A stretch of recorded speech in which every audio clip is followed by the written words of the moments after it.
Hello and welcome to the Leaders Council podcast with me, Scott Challoner. This podcast, just like the Leaders Council itself, is all about recognising and celebrating those people who keep this great country running. We exist to give leaders a voice outside of their own organisations and to support them in the same way that they support their staff every single day of the week. Now, if you are in a leadership role yourself and would like to have your voice heard on the national stage, then please do visit leaderscouncil.co.uk/apply.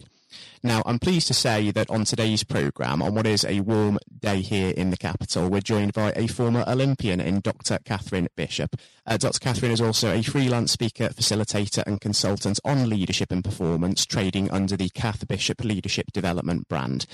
She is a former diplomat for the Foreign Commonwealth Office and authored her own book titled The Long Win outside of her Olympic rowing exploits. Catherine, thank you for joining us on the show today, and it's a real pleasure having you with us. Great to be here. Looking forward to the conversation.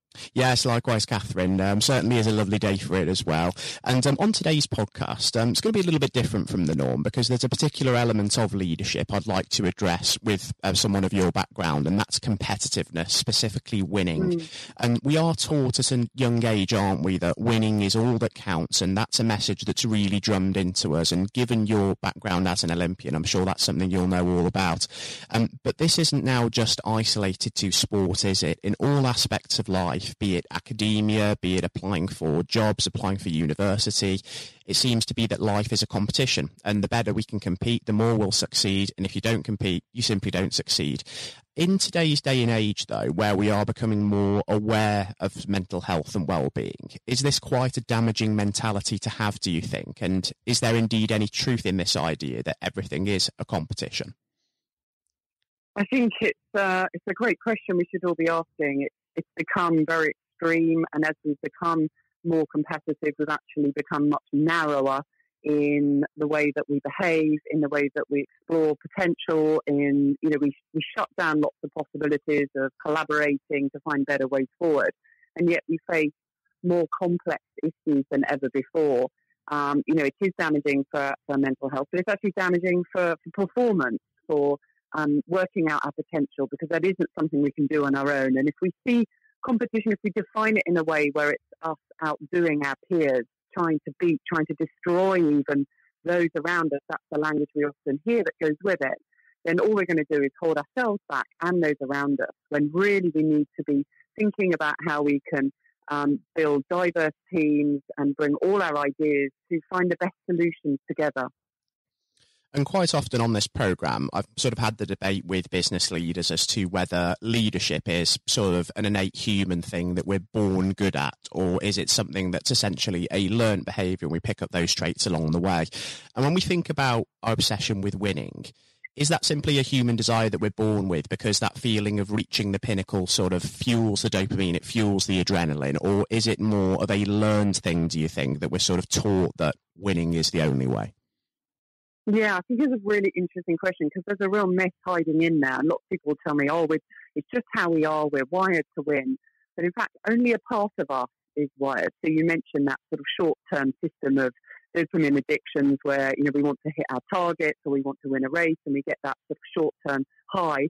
But then it doesn't last very long and we immediately want it again, And what we're doing is we're using the addictive part of our brain, we don't usually think of addictive behaviour as particularly positive, but that's in effect what we're doing. We get diminishing returns if we kind of continue down that route, and we certainly don't get any fulfilment.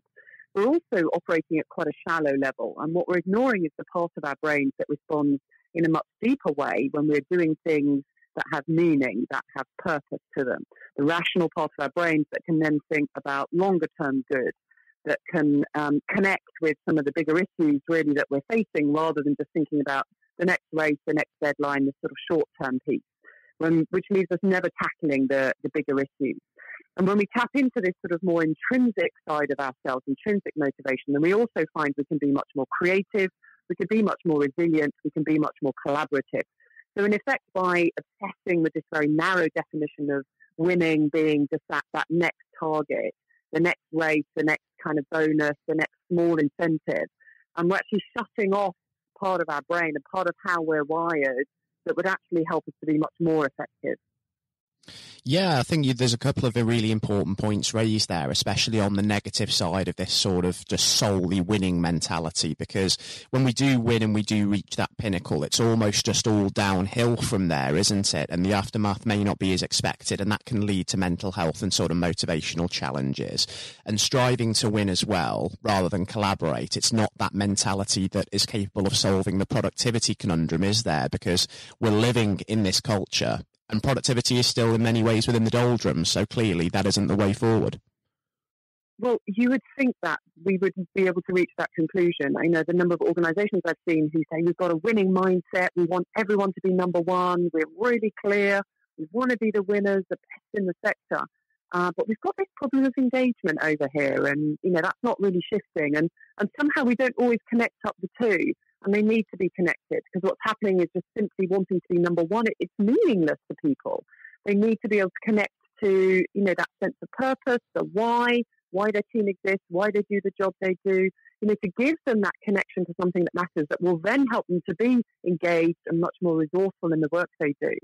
So, it's quite self-defeating, this sort of obsession with winning, defined in such a narrow way. I think it kind of distracts us from actually getting on with exploring and learning and developing and experimenting, all of which is much more conducive to performance. And just for sort of those business leaders perhaps that are tuning into this, how can we actually put winning aside and focus on working collaboratively? If we sort of think about this in the context of the here and now, we've seen during the COVID-19 pandemic that between competitors, especially in the quest for a vaccine, sharing research and sharing intellectual capital is something that has been done. So that more collaborative approach, it is possible. I mean, it's the only way when you face a really massive, complex challenge like that. I mean, no single scientist has the answer. No single person has the answer to solving environmental challenges. No single person has the answer to, global health, solving global trade issues, social inequality. So, it's absolutely critical that we put that first. So we have to prioritise that kind of behaviour. When I was writing The Long Win, I could see all these examples of winning kind of going wrong. The winners not feeling good about what they were doing, or actually finding their performance drops after the win, finding that people aren't engaged, finding that performance isn't sustainable, and actually not feeling very fulfilled by what they're achieving. I thought, right, we really need to reframe how we see success. And I see three elements to this. The first is getting good clarity on the big picture, on our purpose, on what matters. So not just clarity of the next deadline, a profit and loss account, a few metrics.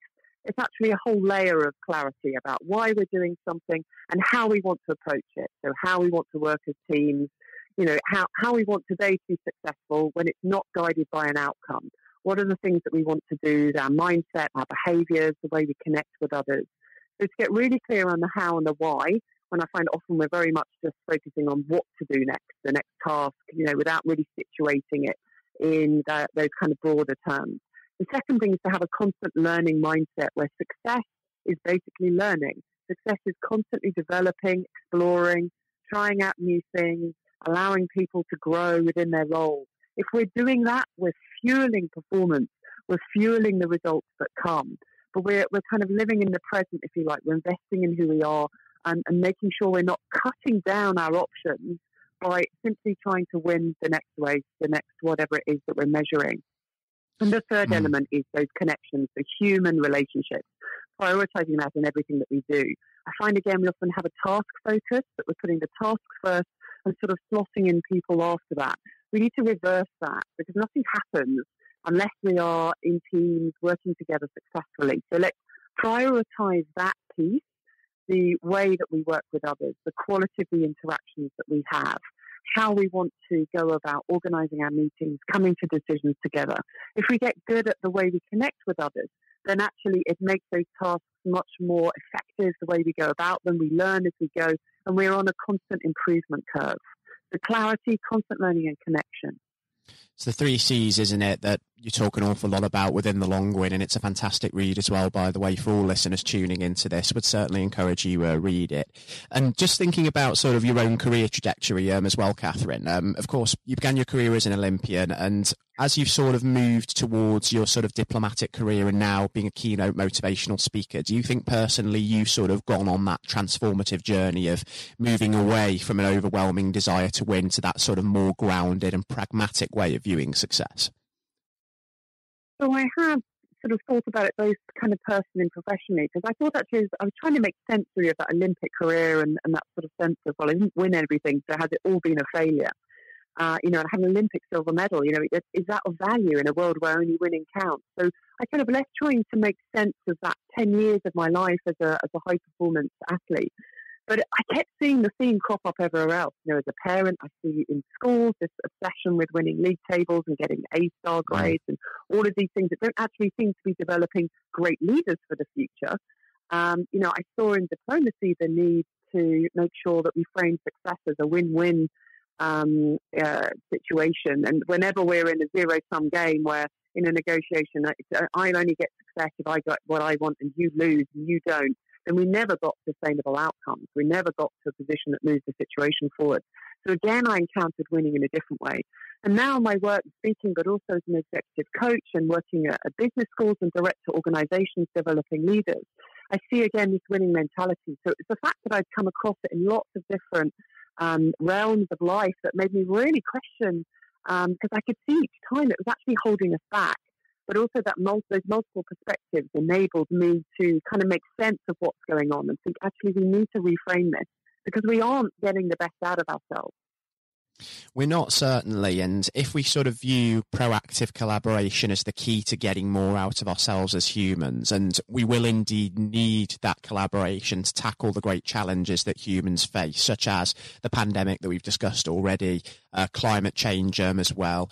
I suppose to sort of really embrace proactive collaboration, we need a change of mindset, don't we? So where should that sort of change of mindset, priority and behaviour start for you?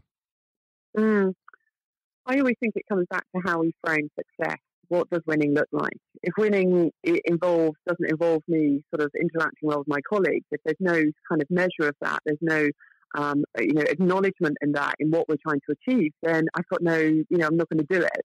So I think we need to draw a picture of success that is absolutely putting people and teams and collaboration and connections at the heart. This is when we're working well, this is what it looks like. So I think we need to set out that vision of success.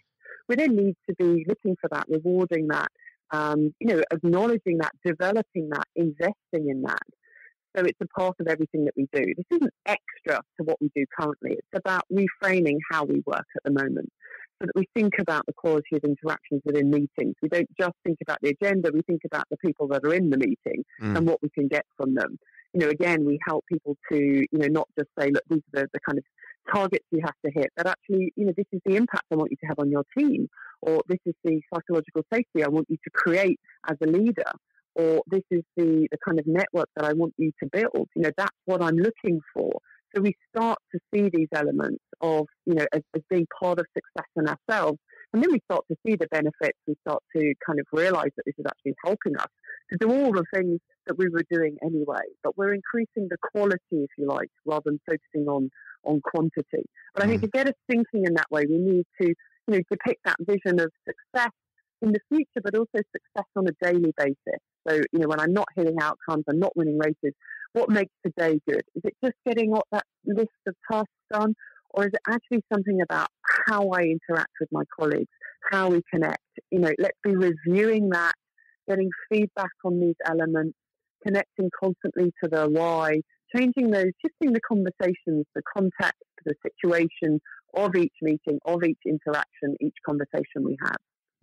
And it's a good moment in time to think about changing that mentality, isn't it? Because we've seen an issue with the COVID-19 pandemic that isn't a finite problem and can't just be won or beaten. It isn't something that's just going to go away like that.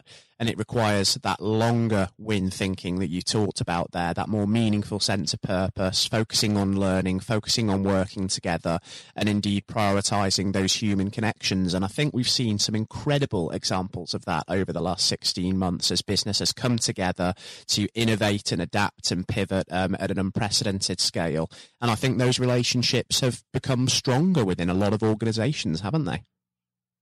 I think where people have prioritised that, then that has been the case. And, I could never have dreamed of this sort of context in which the concept of the long win would arrive. And, in a way I felt it was an uphill battle. But, in fact, sort of COVID has helped us to get a different perspective on what matters, to take a step back, to reevaluate things, in a really tough way. It's affected us all differently. So we know we can't have a one-size-fits-all approach to things. So it is challenging the way we've managed, the way we've led. And I think in many times it has helped us to think, well, actually, the bottom line, I've got to look after the people in my organisation, or, we won't exist in a few years' time. So I think, it's been a painful catalyst for change, but actually, a helpful one at the same time in making us think about that kind of deeper level of what really matters, where our values are, and why we're doing the things we're doing. Exactly right. And just for the listeners tuning in today, we are recording this podcast on the 20th of July 2021. So we are, of course, one day after the restrictions, all of the COVID restrictions were lifted in the country of England. But the pandemic itself is far from over. And I do want to sort of talk a little bit about that, Catherine, just before we wrap up on today's show, because I'm conscious that we're starting to run short of time. We are entering a little bit of an uncertain period. We don't know whether we will be able to leave COVID restrictions behind decisively, but what may over the next few months with the pandemic, what are your priorities for the future as we hopefully embrace the challenges of the post-COVID world? And indeed, where do you sort of see yourself and your mission trying to get this message out by this time next year? So I think people are realising that we are going to be working in a different way. And again, that's an ongoing thing, this sort of sense of returning back to normal or back to what was. I think most people realise that isn't going to happen anymore. And it's, when have we ever gone backwards? Life is about exploring and having new experiences and growing as a result of it and realising there are better ways to do things. So I think it is about how much we can be on the front foot to, co-create together what works for each of our organisations, for each of our teams. It's going to be more complex answers. We can't just sort of have a rule, a two-line policy about how we want to work. But I think that's a lot healthier. It's a lot more human, and will enable us to create workplaces where people can thrive much more. So I welcome the increasing conversations that people are having and reaching out to me about, what does leadership look like? What do our workplaces look like? How do we address these issues when there isn't a clear answer? And as much as anything, from my side, it's that message of saying there doesn't have to be a right or wrong answer here. We need to shift away from that thinking anyway to, exploring what works and adapting. Again, this pandemic has improved our adaptability because that's the only way we could survive. And that's what we needed anyway in a world of fast-paced change with lots of technological advancements, lots of kind of challenging, complex social issues. There are no right, wrong answers anymore.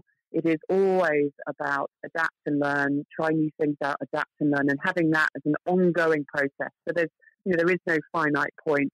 Success isn't a certain set of results. It's actually it's that ongoing development of how we are managing and learning through the situation. Really harnessing the strengths of people within our organisation. So that requires a different quality of conversation again. And that really is setting a different tone and different culture in the way we work.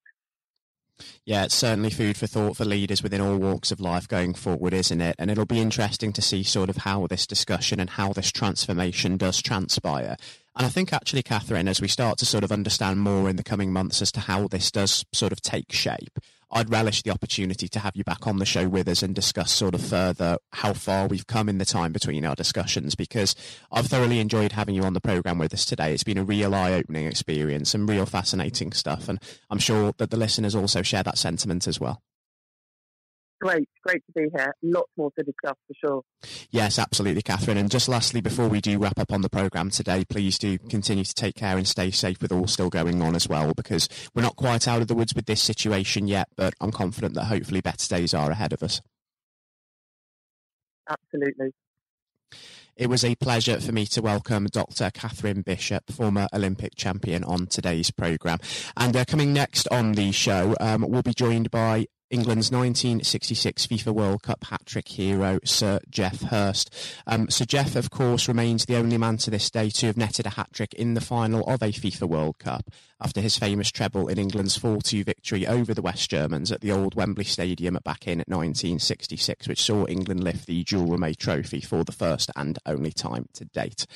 Sir Geoff will be discussing some of the leadership highlights of his career, as well as leaving a message of thanks for our wonderful NHS who have been so fantastic over the last 16 months. That will be coming up on the programme next.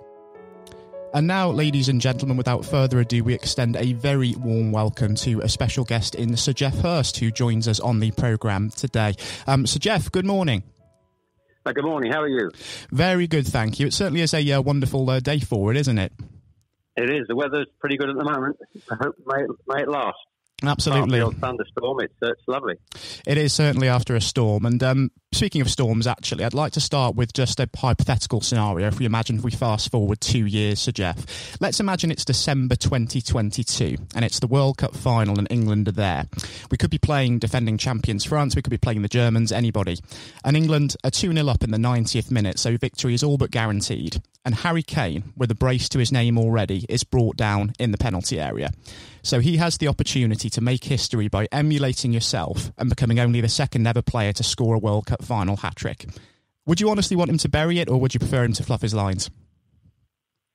I'd want him to bury it. I've asked that question. I get that question asked a bit.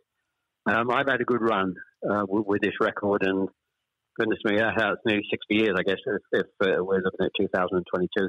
No, I'd want him to bury it. A for him, he's a fantastic player, tremendous goal scorer. And if anybody I'd like to repeat what I achieved, it would be someone like Harry, who was a fantastic professional with Spurs and England. So absolutely. And I want England to do well. I mean, I want England to be successful. I'm an England supporter. I'm a football supporter. And I really want the country to do well in anything, in all sports, and particularly in my sport. So I want him to bury it. And I would be as delighted as anybody in the country if he can achieve that. But more importantly, that England have achieved what we achieved all those years ago. And it's important that the team do it as opposed to Harry doing it individually. And that's how I felt about my achievement. It's about the team being successful. Whether I got 2 or 3, in one sense, is I wouldn't say immaterial, but it's about the team winning. It's all about the team. Mm. Exactly. Consideration of the wider team is a cornerstone of leadership, which is, of course, what the Leaders' Council is all about, recognising that and promoting that for the future. But if we sort of flash back 54 years to that moment in 1966 when you were bearing down on goal, I understand that a lot of people always ask you the question about whether you actually knew there were people on the pitch at the time, and there's quite a bit of a joke about that, but there's something else that I'm actually interested in. I understand, we all know what happened, the ball nestled in the top corner, England won 4-2 and lifted the World Cup, but you've often described that as being a mishit finish sometimes before, haven't you? Yes, I think people... I recall exactly what's amazing. I can recall exactly what I was thinking at that moment, obviously a crucial moment in the game, towards the end of the game. I knew the game was nearly finished. As the ball came to me initially, I was actually, with my back to goal, I was actually looking at the referee 10 yards from me in the middle of the park, and he was waving at the whistle in his mouth, but waving play on with both arms, indicating quite clearly, of course, that the game was nearly finished. So when I got to the edge of the box, I now think of the game's nearly finished. I'm thinking, if the game's nearly finished, I'm now going to whack this ball with everything I've got left. I'm thinking if it goes beyond the sand into the crowd, by the time the ball boy gets it back to Hans Stilkowski, the German keeper, by that time, surely the game has got to be over. But as I always jokingly say, I mishit it and it flew in. But I was thinking about wasting time, not so much about, but certainly what I was going to do, which showed I was going to hit it as hard as I possibly could after those 2 hours.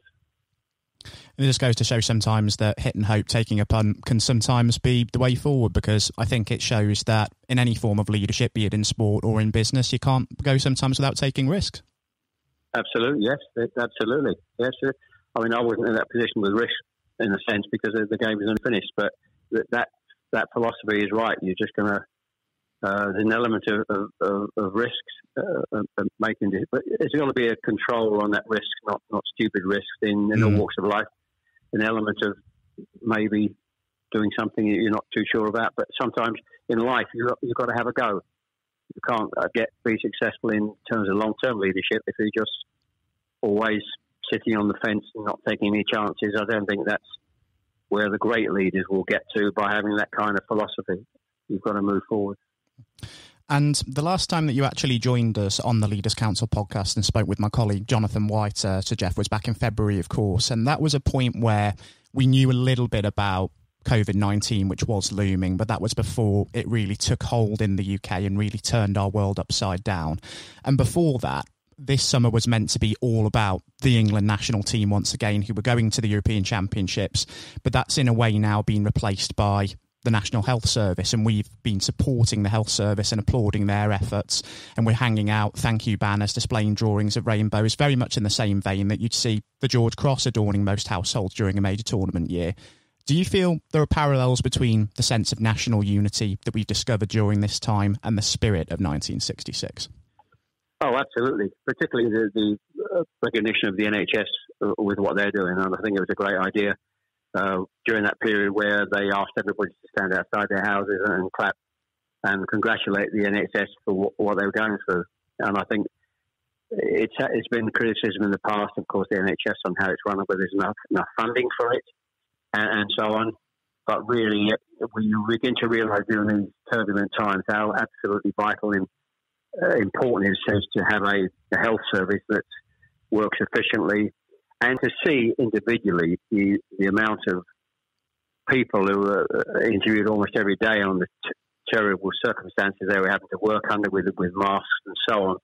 And also into what was also, for me, fantastic, all these people from different countries all over the world that were working in our country with the same union to be successful and help people to survive COVID. And very heartwarming. And I think that kind of feeling, I probably, as a player in 66, I probably wasn't aware at that time of the unity of the country. I've learned that over the years when I talk to people who were about 66, and they will tell you what a great day it was and where they were, remembered exactly what they were doing and the fantastic stories. So that identified then as that great unification of the country. 30 million plus viewers, the biggest TV viewing audience we've had.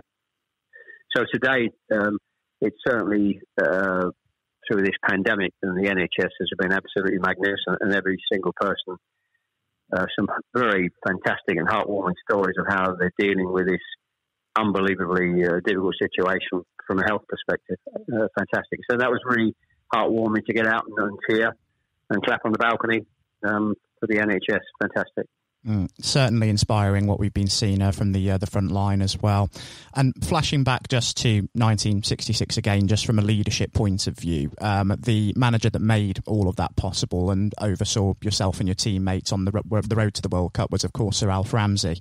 What sets somebody like him or Ron Greenwood apart from other coaches? Because I understand that both men had a profound impact on you, not just as a player, but also as a person as well. Well, I think that I was very fortunate. You're talking about coincidence and fortunate in your life to be at the time when I was physically at my best during those years. Born earlier or later, I wouldn't have been around physically enough and clever enough, technically good enough to be a good player. But at that time, I'm involved with arguably the greatest coach we've seen in this country, Harry Redknapp, who's been around a long time, would still say he is the best coach he has worked with. And that's 50 years Harry's been in the business plus. And then moving on to having at national level, a great manager.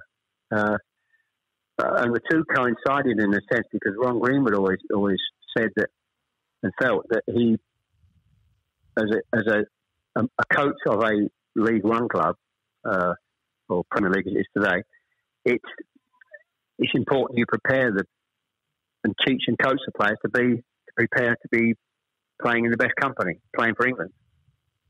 And so he prepared us to be playing for England. And then Alf Ramsey knew the players to pick. Discipline was his big skill, making sure those players were disciplined in the right formation. So the two combined moving from one to the other. How can you possibly be as fortunate as I was? It was just amazing. So I think Ron was it. I think there are two different aspects of football in terms of leadership. You've got a coach who's a team coach who's a teacher effectively. Then you've got the other kind of character who's a manager who manages people.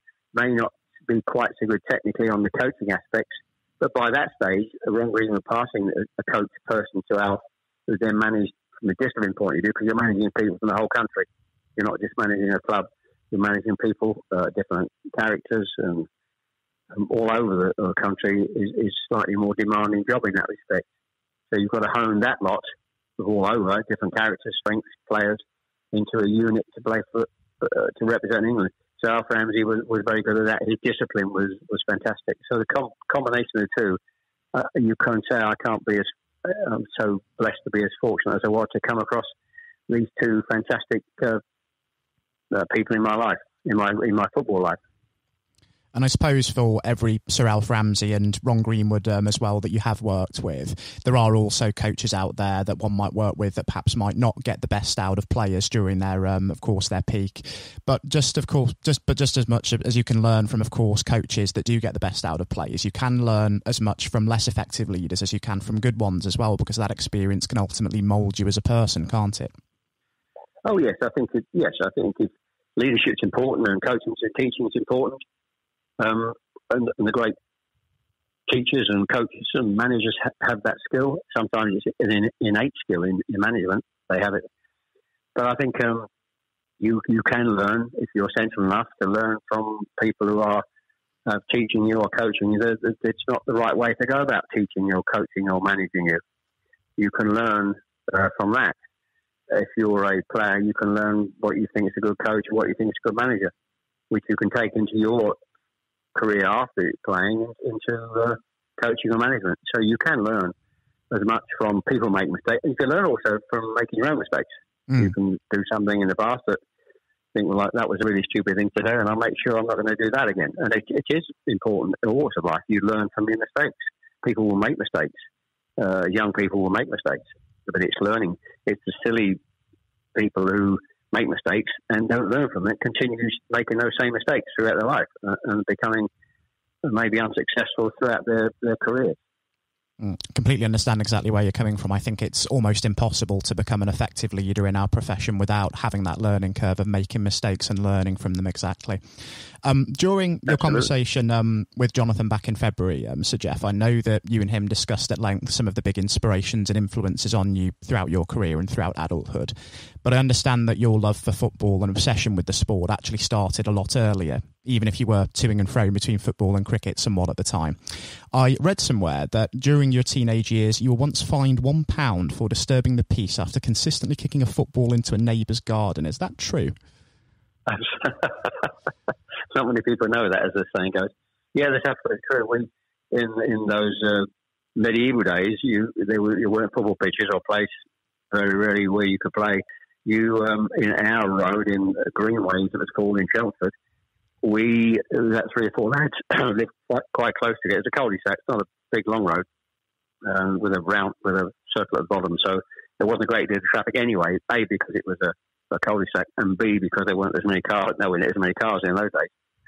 So we played across the road, and you used to have to learn to chip the ball above the pavement to hit the goal at the back. The goal was about a 2 foot wide semicircular where a tree was planted. That was the goal. And so as 3 of us play football, but amongst those houses where we lived and played, there was a family and a boy that didn't play football. I think he was interested in flying, and making balsa wood gliders. And nice guy, but just didn't play football.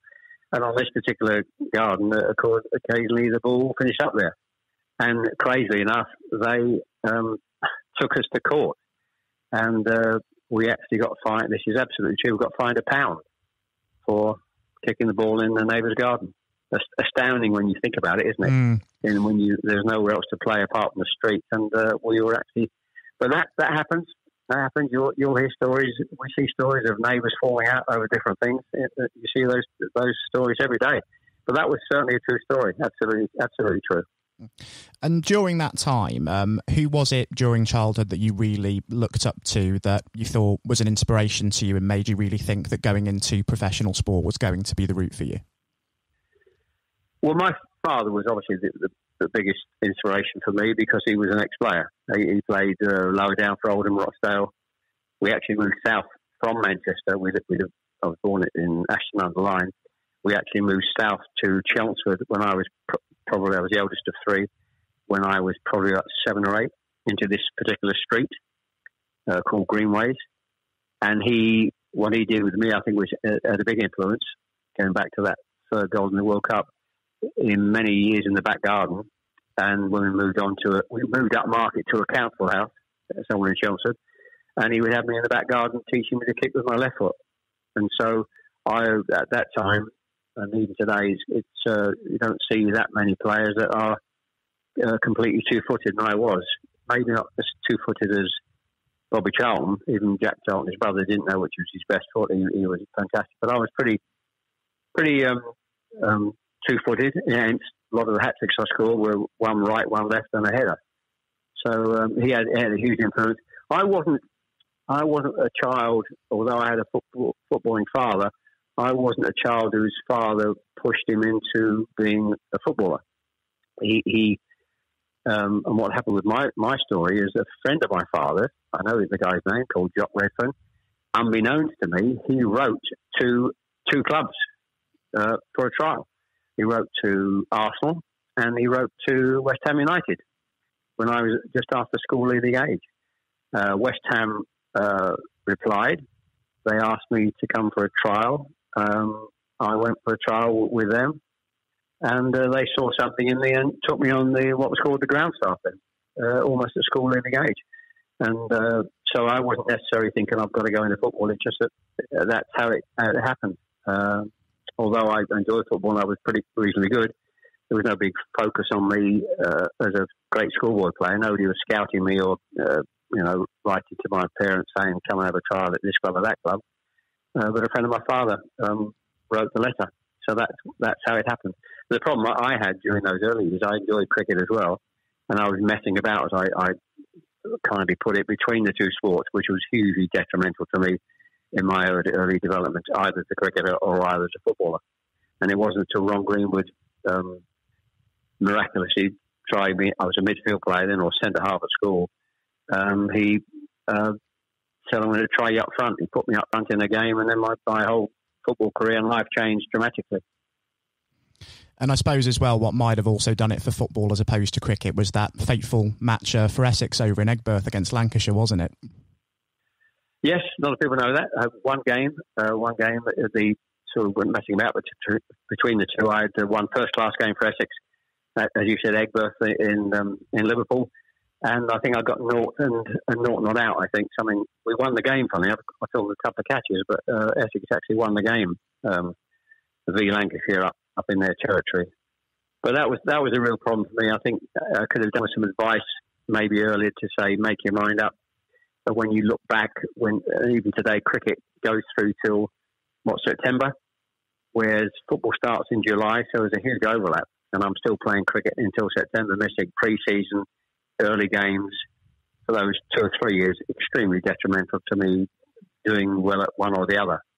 Until Ron Greenwood just put me up front, and that was it. And from a standing start, I think my first season around, September, October, I played my first game up front against Liverpool, and I think I played about 23, 24 games, 27, 28 games, and scored 14 goals, like 1 in 2 from a standing start for a midfield player.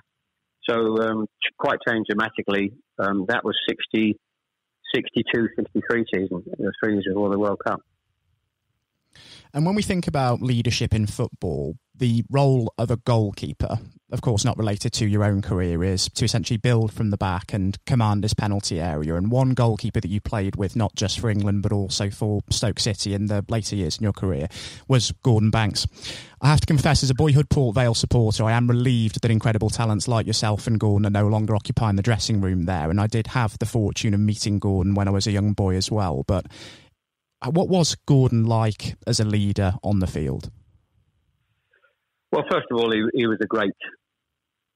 Two things for Gordon. He was a great keeper. I would still say the greatest English keeper we've ever had, and one of the best keepers in the world. Absolutely fantastic. Funny enough, I didn't realise.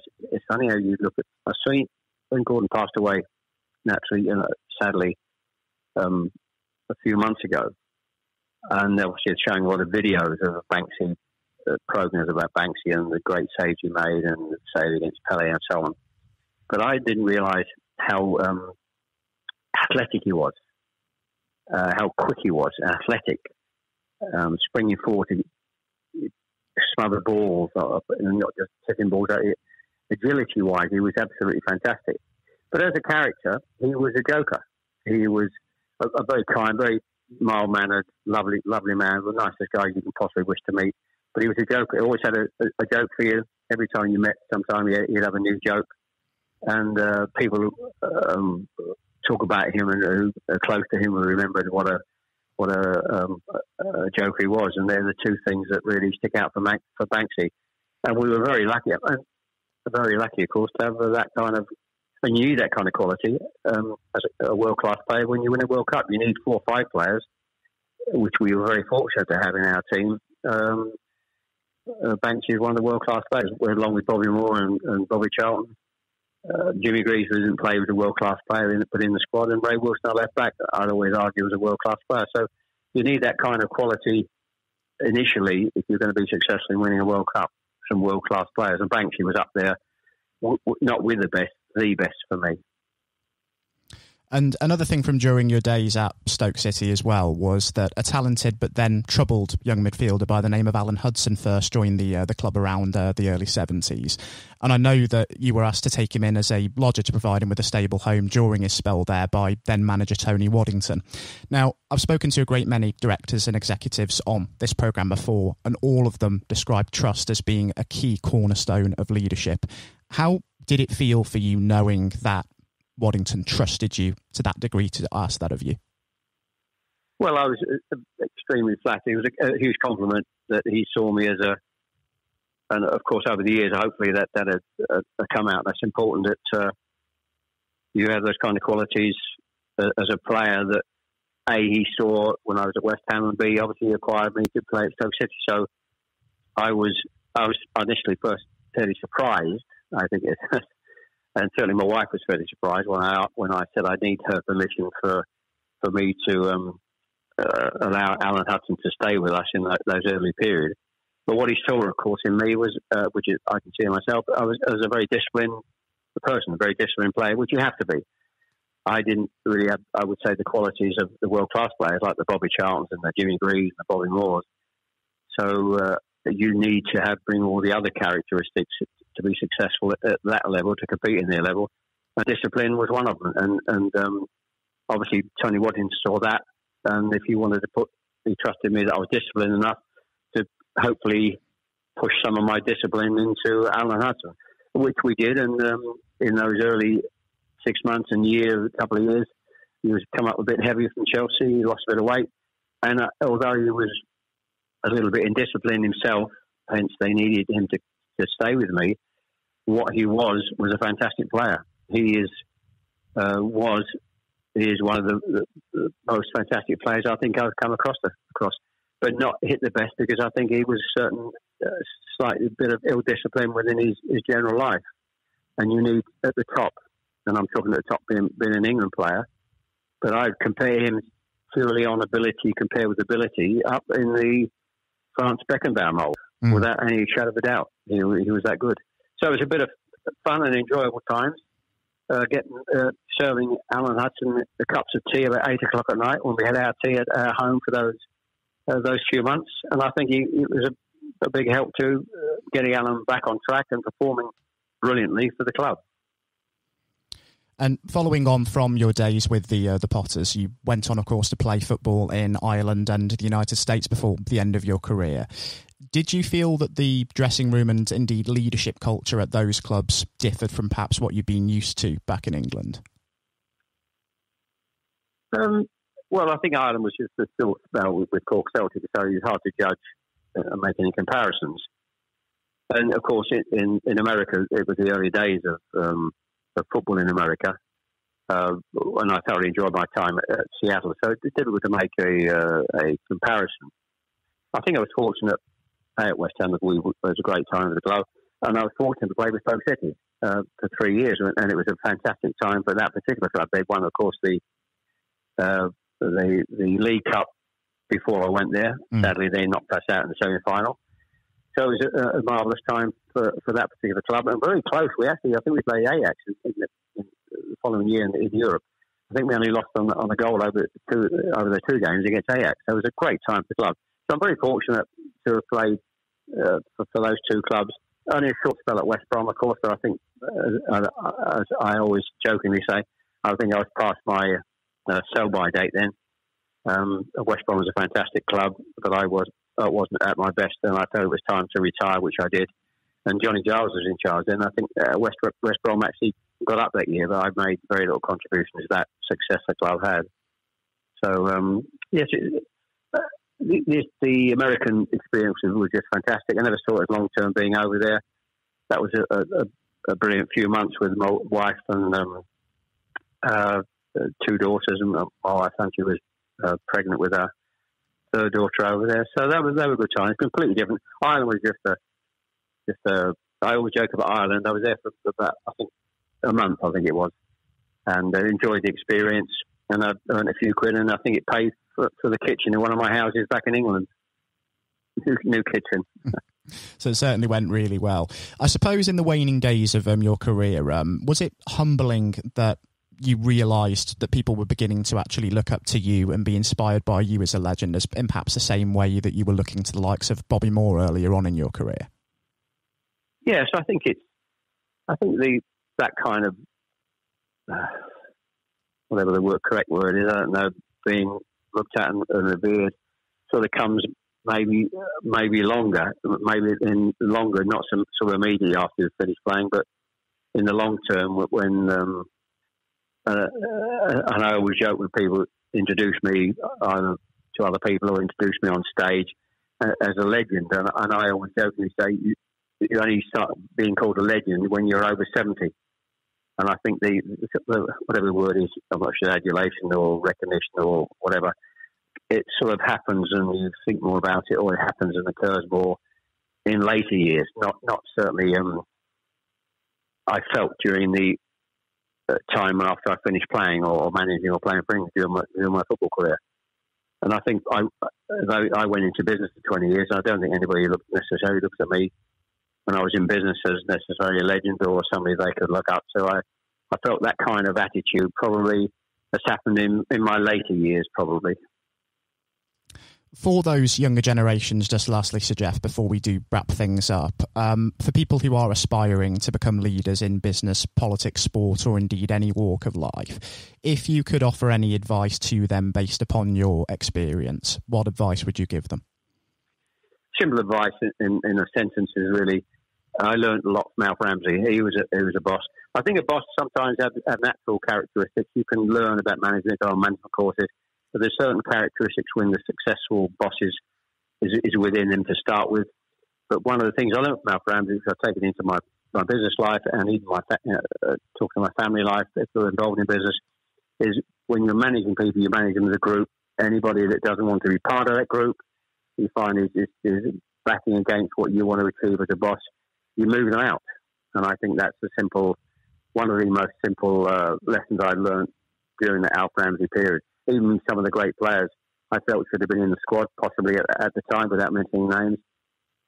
When you hear stories about this player not, completely complying with everything, and they're left out, or they're not even in the squad. And I felt that was, and even some with great ability, I think probably didn't make it. And I think a lot of it stems down to they wanted to be, a lone champion, successful person, didn't want to be part of the group. So that for me is the key message, the single key message I would pass on to anybody who wants to manage a group of people in any walk of life. Ties in very nicely with a quote from one Nelson Mandela, in fact, that surround yourself with people who are better than you are in some ways. And I think that is incredibly sound advice indeed. Yes, it is. Very good. Good advice, yes. So, Jeff, thank you ever so much for joining us on the programme this morning. It's been an absolute pleasure having you with us to discuss your life, career and leadership. And it would be a pleasure to welcome you back on the programme in future to discuss further. Pleasure. Thank you. Enjoy being part of the programme. Thank you. Likewise. Thank you ever so much for your time again. This has been the Leaders Council podcast. Thank you for celebrating excellence in leadership with us. I've been your host, Scott Challoner. Until next time, goodbye. Thank you for listening to our podcast. The views expressed within the podcast do not reflect the views of the Leaders Council of Great Britain and Northern Ireland, its parent company or subsidiaries, members of staff, or other guests of any other person therein associated.